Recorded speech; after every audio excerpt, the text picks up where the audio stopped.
dan Wakil Direktur Pasca Sarjana, para ketua lembaga, kepala pusat dan unit, serta para kepala biro dan kasubag UIN Alauddin Makassar, para ketua dan sekretaris program studi dan seluruh pejabat di lingkungan UIN Alauddin Makassar, para sivitas akademika UIN Alauddin Makassar, dan para undangan dan seluruh hadirin yang saya muliakan, serta segenap keluarga besar yang saya cintai. Bapak Rektor, para guru besar, dan hadirin yang saya muliakan. Puji syukur kehadirat Allah Subhanahu wa Ta'ala yang melimpahkan berkah, rahmat, dan taufik dan hidayahnya yang tiada henti di sepanjang hayat kita. Salawat dan salam kita kirimkan kepada Nabiullah Muhammad sallallahu alaihi wasallam beserta seluruh sahabatnya. Nabi yang menjadi teladan yang senantiasa kita ikuti sunnahnya untuk mencapai kebahagiaan dan keselamatan dunia dan akhirat. Semoga petunjuk, keberkahan, dan syafaat darinya senantiasa kita raih, baik di dunia, terlebih di akhirat kelak. Amin ya rabbal alamin. Melalui forum yang mulia ini, saya menyampaikan ucapan terima kasih kepada pimpinan universitas yang memberikan kesempatan untuk menyampaikan pidato pengukuhan guru besar sebagai wujud penerimaan dan pengakuan institusi tercinta setelah jabatan fungsional guru besar diamanahkan oleh pemerintah melalui Kementerian Agama Republik Indonesia terhitung sejak tanggal 1 Oktober 2023. Untuk itu, izinkan kami untuk membacakan pidato pengukuhan guru besar dengan topik literasi perempuan dalam gaya bahasa Al-Quran, upaya menstarter kompetensi perempuan dari tafsir patriarki. Makhluk Allah yang berjenis kelamin perempuan merupakan sosok yang selalu fenomenal untuk diangkat ke permukaan karena memiliki daya pesona yang tiada habisnya untuk didiskusikan, baik dari faktor fisik maupun dari faktor psikis. Banyak yang memahami bahwa pandangan Islam terhadap perempuan berbeda dengan pandangan terhadap laki-laki, yang cenderung dilandasi oleh doktrin subordinat yang mengantar pada pandangan sebelah mata kepada perempuan dan ditekan sebagai inferior. Akan tetapi, dalam Al-Quran, wahyu ilahi justru memproklamirkan bahwa perempuan juga memiliki kompetensi yang sungguh luar biasa, sebagaimana ditunjukkan dalam berbagai bentuk uslub gaya bahasa Al-Quran seiring dengan sepak terjangnya dalam realitas sosial.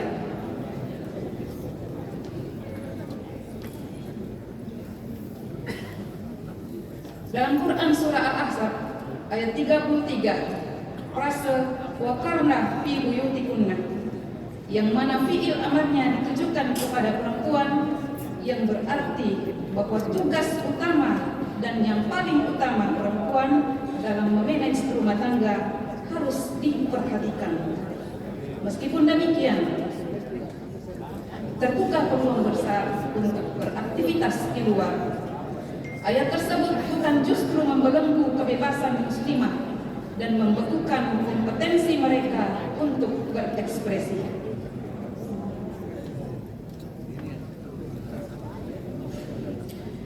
pandangan tentang beberapa karakter pemilih perempuan seperti kurang agresif, tidak independen, emosional, subjektif, pasif, kurang berkompetisi, dan tidak logis.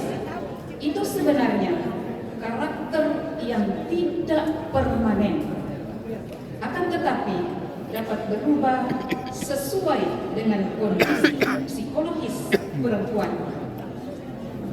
Dan perlu disadari bahwa karakter seperti itu juga terdapat pada diri kaum Adam. Pada hakikatnya, sifat feminin dan maskulin itu dimiliki oleh kedua jenis kelamin dalam situasi dan kondisi tertentu, sehingga kedua jenis ini dapat membangun partner work yang sehat dan dinamis. Seorang perempuan dapat melakukan inovasi baru yang terbuka dan bahkan bisa melampaui batas kemampuan dalam dirinya, sehingga tidak heran jika kita menemukan di suatu instansi atau perusahaan ditemukan perempuan yang memegang kendali. Atau tidak jarang kita temukan perempuan yang bekerja dengan menggunakan potensi yang dimiliki secara sekaligus, potensi otak, otot, dan etos. Semua terolah dengan sistemis dan terkendali, di mana tingkat keletihannya luar biasa. Akan tetapi, semua terobati karena berangkat dari motivasi transendental. Skala prioritas bukan hanya fokus pada masa depan kehidupan di dunia ini yang tidak jelas, tetapi masa depan di kehidupan akhirat yang nyata-nyata pasti adanya tidak terabaikan. Perempuan dalam gaya bahasa Al-Quran. Ungkapan penyebutan wanita dalam bahasa Al-Quran dalam berbagai peran dan fungsinya seperti Imra'ah, An-Nisa, Al-Untha, Al-Banat,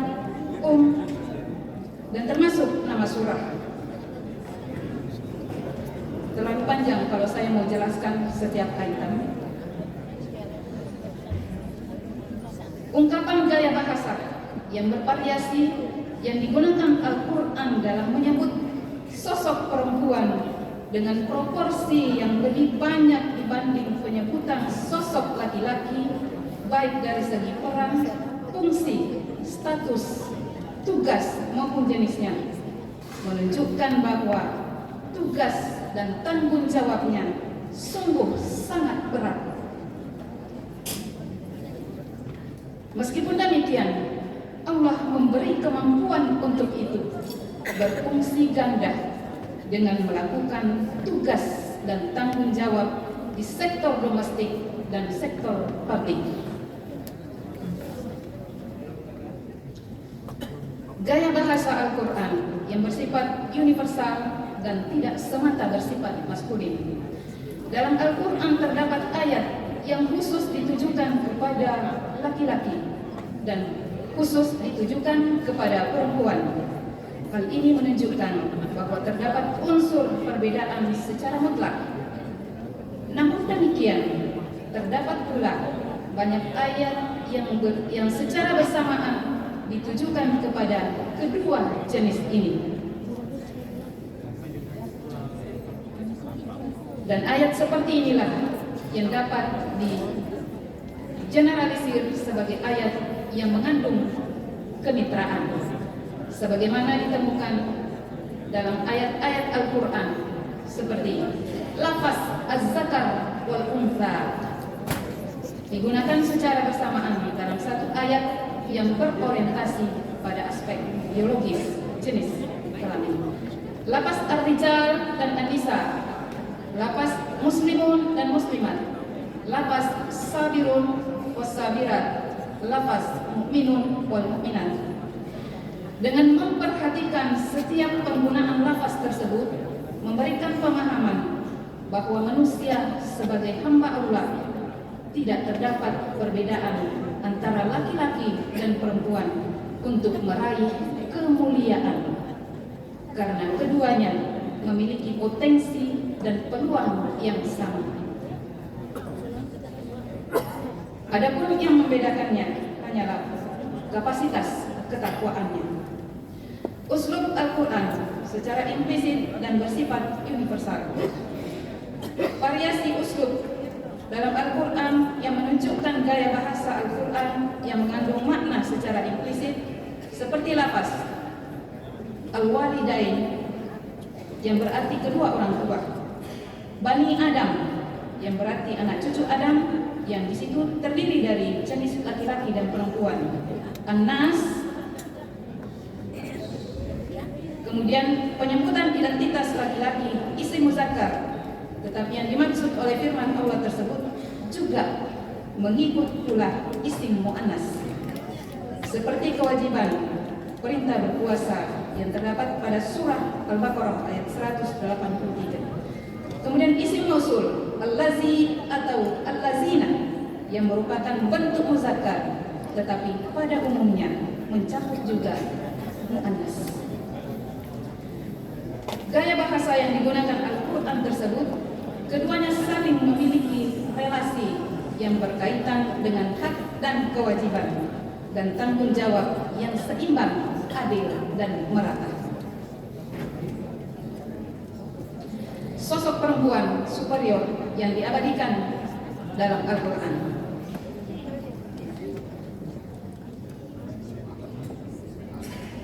Perempuan yang memiliki kehebatan banyak disebutkan dalam Al-Quran dari sisi kecerdasan, karakter, kepribadian, etika, moral, kepatuhan, kecerdikan, dan kebijaksanaannya. Seperti halnya Ratu Balqis yang disebutkan dalam Quran Surah An-Naml ayat 24. Kecerdasan, kecerdikan, dan kebijakan dalam kepemimpinan. Dengan kearifannya, ia tidak bersifat otoriter dan menjadikan dasar musyawarah dan memutuskan perkara untuk kedamaian. Terlihat kecerdasan Ratu Balqis menjawab pertanyaan Nabi Sulaiman, "Ahakaza arsyuk?" Apakah ini singgasanamu? Dalam kondisi dilematis kritis, melihat singgasananya dipindahkan oleh Sulaiman dengan bantuan makhluk lain, ia tidak menjawab na'am atau la, akan tetapi ia menjawab dengan kalimat ka'annahu huwa, seakan-akan dia itu singgasanaku. Lalu kemudian di ayat berikutnya ia berucap dengan nada penyesalan, inni zalamtu nafsi wa aslamtu ma'a Sulaiman lillahi rabbil alamin. Meskipun ia mengakui kehebatan dan kemujizatan yang dimiliki oleh Nabi Sulaiman, ia tidak mengucapkan astaslim li Sulaiman, saya tunduk dan menyerah kepada Sulaiman, tetapi ia mempertegas ketundukan dan kepasrahannya kepada Allah bersama Sulaiman dengan penggunaan klausa wa aslamtu ma'a Sulaiman. Pada penggalan ayat tersebut terlihat simbol equality antara laki-laki dan perempuan, karena keduanya sama-sama hamba Allah yang notabene tidak boleh ada yang mengaku superior sementara yang lain ditindas sebagai inferior. Selanjutnya Khadijah binti Khuwailid.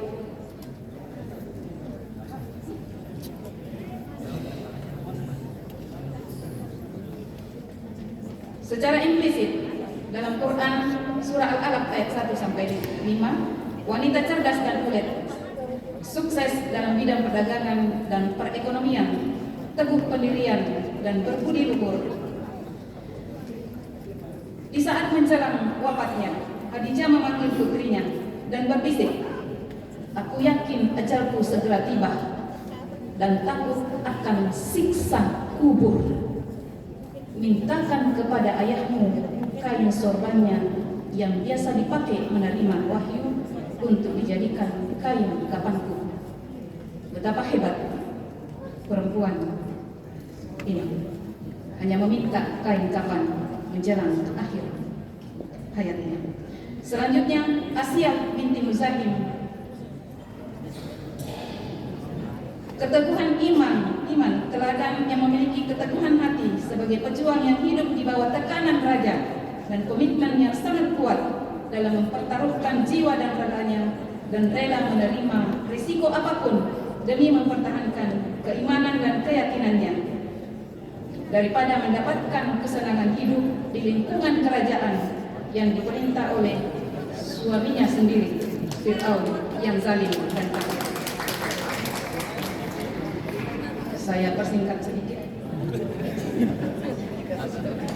Ada Maryam bunda Nabi Isa, Hajar bunda Ismail.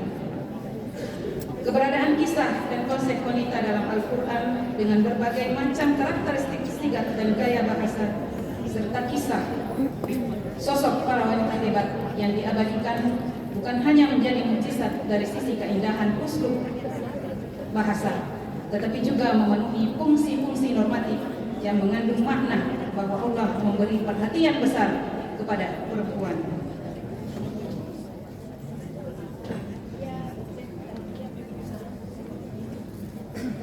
Penafsiran ayat Al-Quran secara komprehensif. Pemahaman terhadap ayat secara komplit dengan tanpa mengabaikan makna kontekstual, memperhatikan relevansi ayat, kaidah kebahasaan, kaidah fikih usul fikih, penalaran logika, kondisi sosial pada saat turunnya Al-Quran, stratifikasi sosial, persoalan sosiokultural Arab yang menganut sistem kekerabatan patrilineal, serta relasi kerja. Semua teknik penafsiran ini dapat membantu meminimalisir munculnya pemahaman yang bias, serta dapat mengenal hak dan kewajiban masing-masing pihak.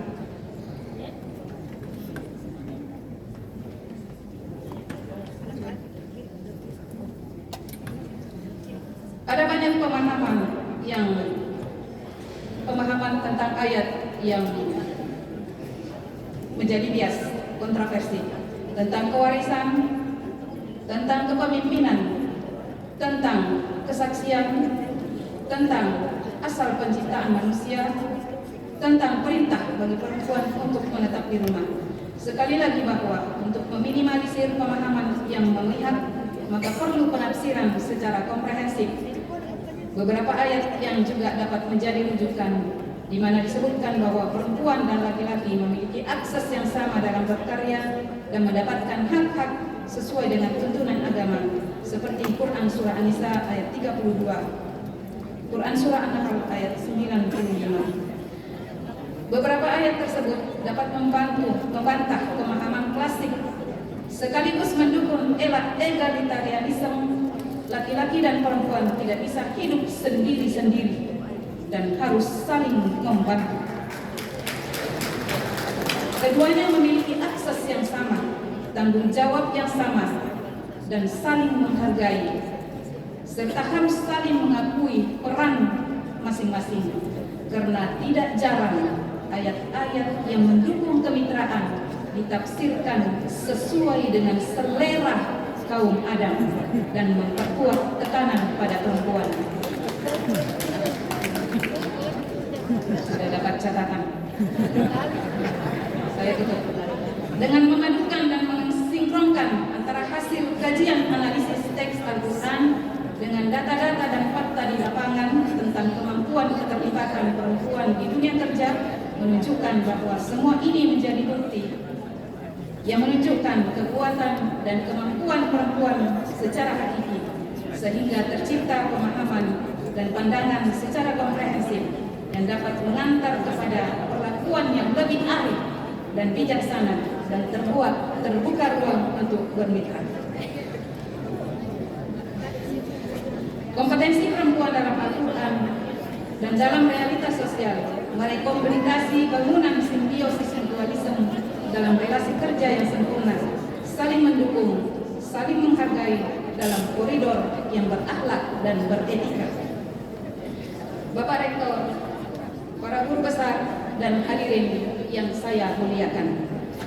Dalam pidato ini, saya tidak hanya sekedar menyajikan hasil penelitian, tetapi juga mengajak diri saya dan kita semua, terkhusus kaum Hawa, untuk tetap semangat dan tanpa ragu memberdayakan potensi yang dimiliki dalam meniti karir dan menapaki perjalanan hidup yang penuh dengan duri dan kerikil tajam yang acap kali mencucurkan darah dan air mata. Terkait dengan usaha untuk menggapai keberhasilan, saya teringat dengan apa yang pernah disampaikan oleh Bapak Rektor pada acara yang sama, bahwa ketika melihat sekuntum bunga mawar dan hendak memetiknya, maka pikirkanlah harum semerbak baunya. Tetapi yang saya pikir, Bapak Rektor, yang saya pikir adalah durinya yang tajam menusuk. Ya, setiap kali saya ingin memetik bunga, ini kaitannya dengan usaha ya dalam meraih kesuksesan. Setiap saya ingin memetik bunganya, selalu tertusuk dengan duri.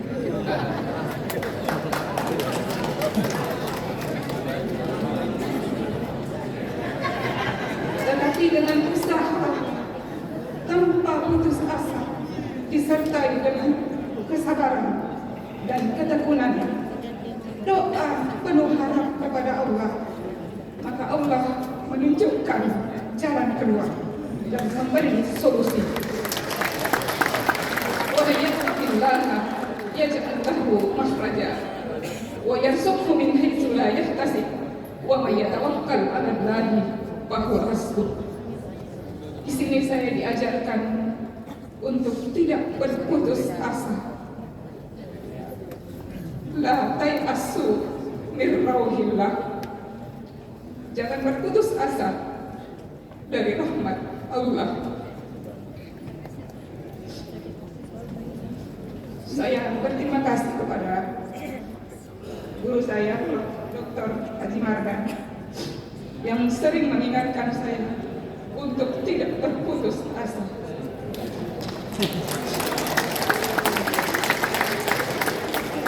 Selanjutnya, ucapan terima kasih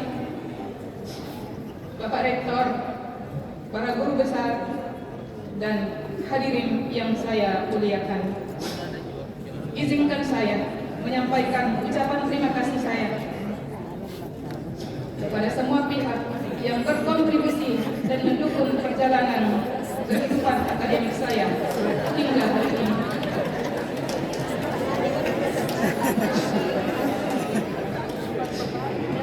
Baik secara langsung maupun tidak langsung.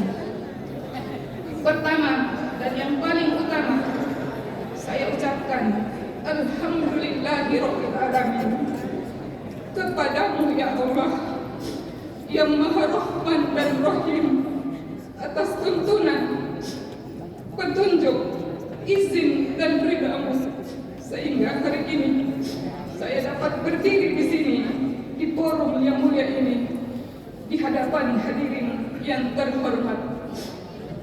Pertolongan-Mu selalu hadir di setiap rintangan yang saya hadapi, memberikan jalan keluar dan menurunkan rahmat dengan cara-Mu sendiri yang seringkali tak pernah saya duga sebelumnya. Selanjutnya, pada kesempatan ini saya mengucapkan terima kasih yang setinggi-tingginya kepada semua pihak yang telah mendukung perjalanan saya hingga pada titik ini. Yang pertama, kepada Menteri Agama yang telah menyetujui dan menandatangani surat keputusan guru besar ini sejak tanggal 1 Oktober 2023. Rektor UIN Alauddin Makassar, Prof. Haji Hamdan Johanis, MA, PhD, beserta para wakil rektor pada periode pertama dan para wakil rektor pada periode kedua yang telah banyak memberikan dukungan moral dan material atas capaian ini. Terima kasih sekali lagi Bapak Rektor dan para wakil rektor pada dua periode. Ketua Senat UIN Alauddin Makassar, Profesor Dr. Haji Abdul Qadir Qasim, HT, MSI, serta Sekretaris Senat dan juga Sekretaris Senat pada masanya, Dr. Haji Ibrahim, MPD. Keduanya telah memotivasi, membantu, dan mempermudah usulan guru besar ini. Dan tak terlupa kepada Nyonya Prof. Qadir Qasim, Ibu Dr. Hajah Hartini Tahir, MAG, yang juga memotivasi saya dan mendukung saya. Selanjutnya, Ketua Dewan Guru Besar, Profesor Dr. Haji Musafir Pababari, MSI, dan Sekretaris Dewan Guru Besar, Profesor Dr. Haji Sabri Samin, MAG, yang keduanya mendukung, memberi petunjuk, dan membantu proses pengusulan guru besar saya. Kepala Biro Administrasi Umum beserta seluruh stafnya, dan Pak Dr. Qasim, MPD, Dinda Rudianto, dan Pak Dahlan yang banyak membantu dalam proses pengusulan GB, serta Kepala Biro Perencanaan dan Keuangan dan Kepala Biro Administrasi Akademik, Kemahasiswaan dan Kerjasama, beserta seluruh stafnya atas segala bantuannya dalam proses administrasi pengukuhan ini. Dekan Fakultas Adat periode 2019-2023, Prof. Dr. Hashim Hadada, MAG, yang banyak memotivasi, membantu saya, memberi masukan dan arahan dalam proses pengajuan GB ini. Terima kasih sekali lagi saya ucapkan dan kepada para wakil dekan pada masanya. Dekan Fakultas Adat periode 2023-2027, Profesor Dr. Haji Basihan Nur, MAG, dan para wakil dekan dan seluruh sivitas akademika yang memberi dukungan baik secara langsung maupun tidak langsung. Maha Guru saya almarhum Haji Mustafa Muhammad Nuri, LAS, Allahu yarham, almarhum seorang sufi, sebagai dosen juga sebagai penasehat spiritual saya, yang selalu saya tempati meminta petuah dan wejangan-wejangan. Almarhum banyak memberi bimbingan dan memberikan nasihat-nasihat. Setiap bertemu, saya selalu menyempatkan diri untuk meminta nasihat.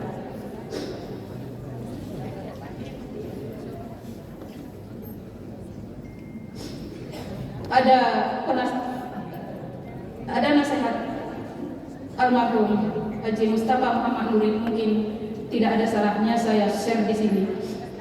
Beliau mengingatkan yang pertama bahwa sucikan dan bersihkan hatimu dengan selalu istighfar dan berzikir kepadanya.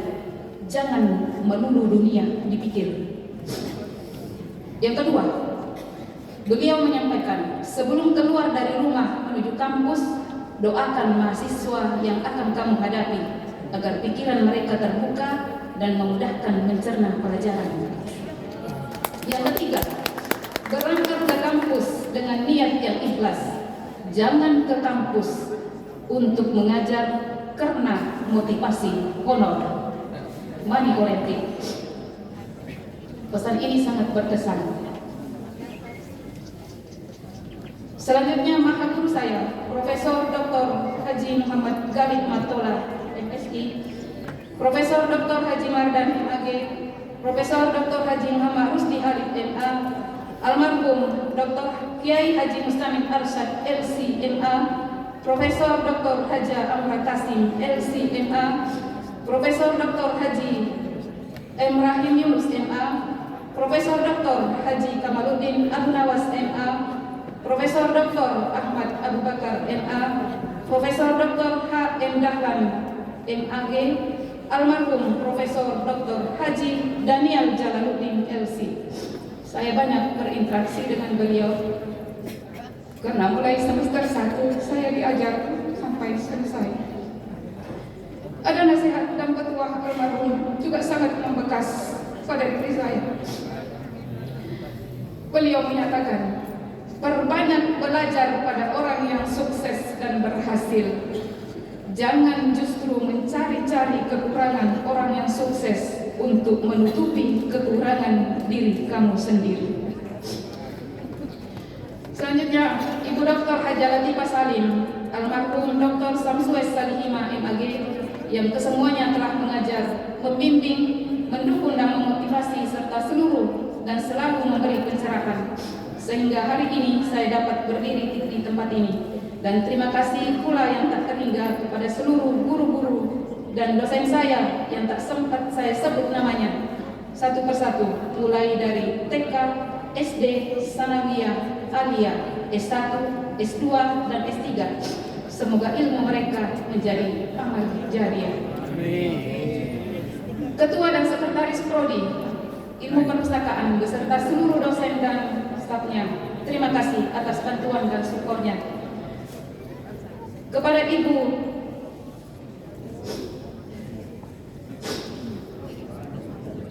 Profesor Dr. Haja Halimah Basri MAG, Dr. Rahmawati Harisa MA, Dr. Susmi Hara MPD, Dr. Soraya Rasid MPD, Dr. Asria Alia MPD, terima kasih telah menjadi kakak tempat berbagi suka dan duka dalam romantika kehidupan akademik kampus. Ibu Dr. Anda Yuliani Said MAG, Dr. Samsam Syukur MAG, dan Ibu Husaiba Batta SAG MIP yang senantiasa menjadi teman sharing dan selalu memberi penyemangat. Terima kasih atas supornya setiap bertemu. Teman-teman di berbagai organisasi, Ibu Dr. Haja Nurlaila Abbas LCMA, Dr. Haja Rahmi Damis MAG, Dr. Haja Marhaini Saleh MAG, Dr. Haja Wahyuni MSI, Dr. Haja Suryani MSI, Dr. Samsida MAG, Dr. Andi Syahraini MAG, Dr. Nasria MAG, Dr. Aisyah BM, Dr. Rahma Amir MAG,